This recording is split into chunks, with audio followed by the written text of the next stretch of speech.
नमस्कार दोस्तों, स्वागत है आपका। कर्म का सिद्धांत इसके इस भाग में हम बात करने वाले हैं कि खुद की बड़ाई मारने वाले लोग मतलब खुद का ही बड़ा बड़ा कुछ कहेंगे, खुद कुछ भी नहीं होंगे या फिर कुछ ज़रा सा करेंगे तो उनको लगेगा कि मैंने कुछ बहुत कुछ किया है।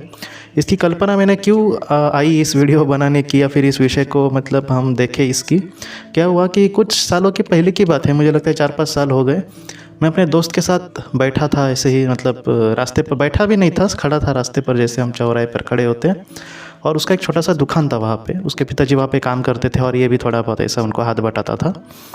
एक बार क्या हुआ कि एक बहुत बड़ी गाड़ी उसके दुकान के सामने आकर लगी। हाँ, तो उसके बाद क्या हुआ कि ये दुकान के सामने गाड़ी लगी तो इसने क्या किया, उस इंसान को, वो उस गाड़ी से एक बहुत ही बड़ा इंसान, मतलब उसके गले में चैन वगैरह, मतलब हम बोलते हैं ना अमीर इंसान, ऐसा ऐसा निकला। तो इसने जाकर उस इंसान को कहा कि आप प्लीज़ गाड़ी ज़रा आगे लगाएंगे, आप गाड़ी ज़रा आगे लगाओ, ऐसे उसने कहा। तो उसने अपने ड्राइवर को कहा कि आप तुम ज़रा आगे लगाओ गाड़ी, और वो इंसान कुछ भी नहीं बोला और चुपचाप वो वहाँ से चलते रहा। इतना सा, बस इतना सी। हाँ, मतलब जो दृश्य हुआ या फिर जो घटना घटी वो इतनी सी थी। इस मेरे दोस्त को ऐसे ही लगा कि उसने क्या बड़ा काम किया। अरे बाबा, वो बार बार वही कह रहा है कि ये लोग बाहर से आते हैं, ये लोग अमीर लोग होते हैं, इनको कभी किसी की कदर नहीं होती, लेकिन मैंने कैसे इसको मैंने उसको बोला और इसने फटक से गाड़ी ये की। वो सबको बोल रहा है और मैं वहाँ पे चुपचाप खड़ा था। और बाद में मेरे पास आया और कहने लगा, देखा मैंने उसको किस तरह से ये किया। अगर सच कहो ना दोस्तों, तो बड़ा मतलब उस इंसान को लगना चाहिए, जो इतना बड़ा इंसान था, फिर भी इसने उसने ज़रा भी एक्सक्यूज़ नहीं किया। उसने सीधे सीधे कहा ड्राइवर को कि हाँ, उसको लगा कि हाँ कोई गलती थी। लेकिन फिर भी ऐसे जो लोग होते हैं कि ज़रा सा इसने कुछ किया और उसको इतना बड़ा कुछ लगा, क्या। और ये मैंने किस तरह से उसको ये किया, ये वो कुछ उसको लगा होगा कि कुछ उसकी कोई बात नहीं है करेगा, लेकिन मैंने उसको कहीं ना कहीं ये किया वो किया। तो इस तरीके से कुछ लोग होते हैं, आपके इर्द गिर्द भी होंगे। कैसे कि ज़रा सा कुछ करेंगे, नहीं करेंगे या फिर फालतू की चीज़ों में उनको लगेगा कि हम कुछ बड़ा कर रहे हैं। तो ये जो बात है खुद की बड़ाई मारना, तो ये जो बात है दोस्तों, मैं आपको सच कहूँ तो इसको एक बहुत ही निगेटिवली देखा जाता है। महाभारत में एक ऐसा प्रसंग आया था जहाँ पर खुद की स्तुति करना आत्महत्या करने जैसा, ऐसा श्री कृष्ण जी ने कहा था अर्जुन को। क्या है कि इस खुद की स्तुति करना या फिर कोई दुनिया करती नहीं तो खुद ही करना। मुझे लगता है ऐसे जो लोग होते हैं, एक तो ये दुनिया के कभी किसी काम नहीं आते नहीं हैं, तो इनको कोई बोलेगा भी नहीं, क्योंकि ये किसी के काम पड़ते नहीं। और इनके कोई अगर किसी के काम ही नहीं पड़ेगा तो कोई किसी को क्यों अच्छा बोलेगा, तो इनके बारे में कोई अच्छा बोलता नहीं। तो ये जो जिम्मेदारी है वो खुद पर ही उठा लेते हैं कि कोई अगर मुझे अच्छा नहीं बोलता तो मैं ही खुद को अच्छा बोल लेता हूँ। तो ऐसी कुछ चीज़ें हैं। अगर देखा जाए तो शास्त्रों में या फिर पुराणों में या फिर धर्म में इन सारी चीज़ों को बहुत ही ज़्यादा बुरा कहा गया है कि खुद की स्तुति करना। अगर स्तुति करनी है तो ऐसे लोगों की करे जो हमारे काम पड़ते हैं या फिर जो हमें मदद करते हैं, जिन्होंने हमारे लिए निस्वार्थ रीति से कुछ किया है। हमें ऐसे लोगों की स्तुति करनी चाहिए जितना हो सके। हमारे माता पिता या फिर हमारे जो करीबी लोग होते हैं वो हमारे लिए कितना करते हैं। मुझे लगता है कि हम ज़िंदगी भर उनकी स्तुति करते रहे फिर भी उनका ज़रा भी कर्ज नहीं उतार सकते। तो इस तरीके से हमें जीना चाहिए। तो ऐसे जो लोग होते हैं कभी कभी वो ज़रा सा कुछ चीज़ ही नहीं है उसमें, फिर भी उनको लगेगा कि मैं कुछ बड़ा हूँ। कुछ लोगों को मैं आज भी देखता हूँ कि रास्ते पे ऐसा खड़े रह के सिगरेट पीने में उनको ऐसा लगता है कि वो कोई बड़ा कुछ हीरो जैसा काम कर रहे। तो ऐसी ये बातें नहीं है।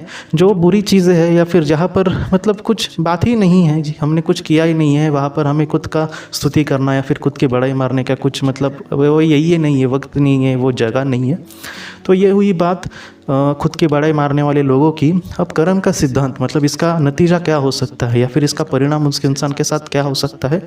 देखिए, इसका परिणाम इसको महापाप तो नहीं कहा जाएगा, लेकिन इसको एक बहुत ही बुरी चीज़ कही जाएगी। जैसे मैंने आपको कहा ना कि एक शराब कोई पीता है तो उसको हम ये नहीं कह सकते कि उसके हाथों से कोई महापाप घट रहा है, लेकिन ये हो सकता है कि शराब पीने की वजह से उसका घर टूट जाए।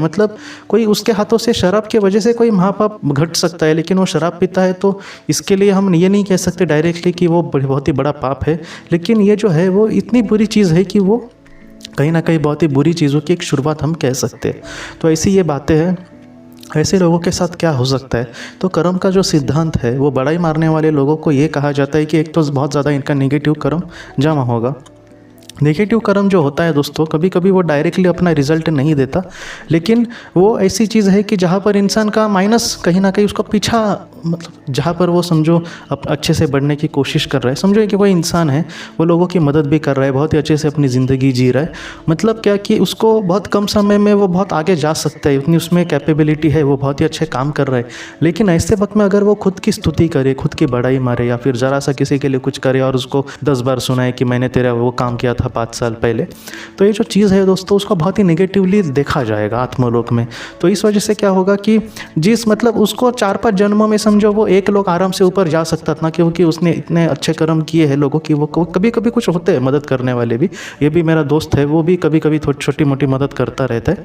लेकिन ऐसे जो लोग होते हैं दोस्तों, इनका नेगेटिव कर्म इसको बहुत ही जल्दी आगे नहीं जाने देगा। मतलब जैसे अभी मैंने कहा कि 3-4 जन्मों में अगर वो एक लोग आगे अगर बहुत ही अच्छे से जा सकता था, तो उस जगह उसको 15-20 भी जन्म लेने पड़ सकते, इतना नेगेटिव कर्म उसका जमा हो जाएगा। ये नेगेटिव कर्म आप सोचेंगे कि क्यों जमा होता है। देखिए, खुद की बड़ाई मारना ये बहुत ही बुरी चीज़ कही जाती है, और ये लोग जो होते हैं वो कभी कभी खुद की सिर्फ बड़ाई नहीं मारेंगे, बल्कि दूसरे को भी सुनाएंगे कि मैंने तेरे लिए ये किया वो किया। तो ऐसे वक्त में दूसरे के मन में इनके लिए कहीं ना कहीं एक बुरी एक छवि बन जाएगी। तो ये जो चीज़ है वो आत्मा के लिहाज से बहुत ही बुरी मानी जाती है। मैंने आपको पहले भी कहा था कि जो निचले स्तर की आत्माएं होती है उनका मतलब वो दिखती भी अच्छी नहीं है। क्यों? क्योंकि उनके मतलब बुरे कर्म ही इस तरह से होते हैं, क्योंकि उन्होंने भी दुनिया को वैसा ही दुख दिया होता है। ऐसे जो लोग होते हैं, हाँ वो दुनिया के लिए कुछ अच्छा कर रहे हैं थोड़ा बहुत, लेकिन कभी ना कभी ये दूसरे को भी पूरे से बहुत ही बुरे तरीके से ट्रीट करते हैं। तो इस वजह से भी इनका नकारार्थी जो कर्म है, निगेटिव कर्म, वो जमा होगा, और इस वजह से ये कहीं ना कहीं इनकी अधोगति होगी ऐसा मैं नहीं कहूँगा, लेकिन जिस तरीके से इनको आगे बढ़ना चाहिए उस तरीके से ये नहीं बढ़ेंगे। मैं आपको एक उदाहरण देता हूँ कि कोई एक लड़का है, वो बहुत ही होशियार है, बहुत ही अच्छे से पढ़ाई कर रहा है, उसको मतलब 80-90% मार्क मिलने चाहिए, लेकिन कुछ चीज़ें उसमें कमी है या फिर किस चीज़ें की वजह से वो पीछे पड़ रहे हैं, और वहाँ पर उसको सिर्फ 40-50% मार्क मिल रहे हैं। तो इतनी ये कमज़ोरी उनकी हो जाती है। इस वजह से मैं हमेशा आपसे कहता हूँ कि हमारे अंदर जो भी बुराई है, कभी कभी कुछ मतलब बहुत बड़ी नहीं, लेकिन छोटी मोटी भी हम बड़ाई मारते हैं कि मैं चला रहा हूँ, ये कर रहा हूँ, हम अपने आप पर जिम्मेदारी ना ले तो अच्छा है। जो भी है कर्तव्य ईश्वर हमसे चला रहे हैं, मैं कुछ नहीं हूँ, मैं बस अपना काम अपने हिसाब से करने की कोशिश कर रहा हूँ। हाँ, दुनिया में मैं परफेक्ट नहीं हूँ, मुझ में भी बहुत खामियां हैं, लेकिन उस खामियां को ढूंढ कर मैं ज़रूर एक अच्छा इंसान बनने की ज़रूर कोशिश करूँगा। अच्छी चीज़ों का आचरण करके मैं एक अच्छा इंसान ज़रूर बनने की कोशिश करूँगा। तो ऐसा जो मतलब जो इंसान होता है वही एक अगर देखा जाए तो एक बहुत ही अच्छी सी ज़िंदगी अपनी जी सकता है और अपना हमेशा कर्म करने की कोशिश कर सकता है। तो ये दोस्तों, जो खुद की बड़ाई मारने का ये जो गुण है वो कहीं ना कहीं हमें पीछे खींचेगा उस लेवल तक जाने के लिए जो लेवल हमें चाहिए, जिस लेवल की वजह से हम ये ज़िंदगी जी रहे। तो जितना हो सके हमारे अंदर जो भी ऐसी अभिलाषा या फिर अहंकार होगा उसको हमें छोड़कर एक अच्छा इंसान हमेशा बनने की कोशिश करनी होगी। तो दोस्तों, आज के इस भाग को लेकर अगर आपके कोई भी सवाल हो तो आप ज़रूर पूछें, जितना हो सके मैं उसका आपको जवाब देने की ज़रूर कोशिश करूँगा। हम अपनी अगली वीडियो में मिलते हैं। आप अपना अपने परिवार का ख्याल रखना। आपका बहुत बहुत धन्यवाद। ज़िंदगी की रोशनी ये संस्था ऐसे लोगों के लिए काम करती है जिन्होंने किसी अपने को खोया है या फिर जो लोग अपनी ज़िंदगी में बहुत ही ज़्यादा दुखी है।